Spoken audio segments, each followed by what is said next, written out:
Hello everyone, শীতের সময় কিন্তু বাড়ির থেকে বেরোতে একদমই ইচ্ছা করে না। আর আমার বরের তো সানডে হলেই একদম ঘুরতে যাওয়া চায়, তাতে ঠান্ডা হোক আর যাই কিছু হয়ে যাক, তো যেমন কথা তেমন কাজ। আমিও কিন্তু সেজে গুজে বেরিয়ে গেছি বাড়ির থেকে ঘুরতে যাব বলে। আর প্রথমে তো বুঝতেই পারছিলাম না কোথায় যাওয়া যাক, তারপরে সে বললো চলো চন্দননগরের দিকে। আর চন্দননগরের দিকে এবার আমরা বেরিয়ে গেছি যাবো বলে। রাস্তায় কিন্তু প্রচণ্ড ঠান্ডা, আর এই কুকুরটাকে দেখো পুরো ঠান্ডা একদম জব্দ হয়ে গিয়েছে, কি বলবো। আর তারপর দেখতে দেখতে কিন্তু এবার আমরা চন্দননগর স্ট্যান্ডেও চলে এসেছি। আর স্ট্যান্ডে যেমন দেখলাম, গরমকালে যেমন স্ট্যান্ড অনেক ভিড় থাকে, শীতকালে কিন্তু মোটামুটি ভিড় ছিল। তো আমি একটা সিট দেখে বসে একটু রিলস বানিয়ে নিচ্ছিলাম। আর একে আমি যখনই বলি আমার একটা ছবি তুলে দাও, তখনই কিন্তু ও আমার ভিডিও ক্লিপ নিয়ে নেয়।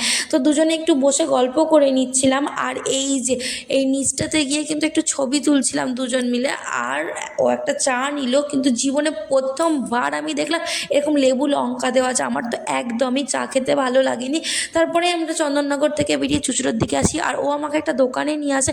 আমি তো কোনো দিনও এরকম দ্বারা ভাবতেই পারিনি যে চুঁচুড়ার মধ্যে এত ভালো একটা দোকান আছে, কি বলবো।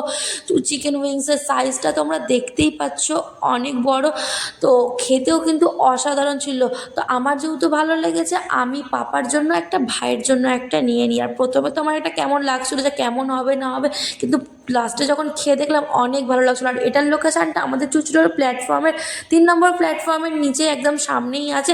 ঠান্ডা ঠান্ডা ওয়েদার আর গরম গরম চিকেন উইংস, দারুণ কম্বিনেশান, অনেক সুন্দর লাগছিলো খেতে।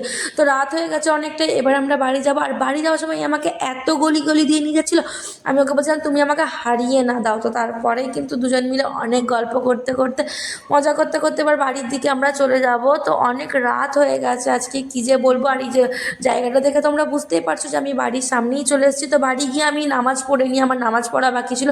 তো তোমরা সবাই ভালো থাকো, সুস্থ থাকো, টাটা, আল্লাহ হাফিজ।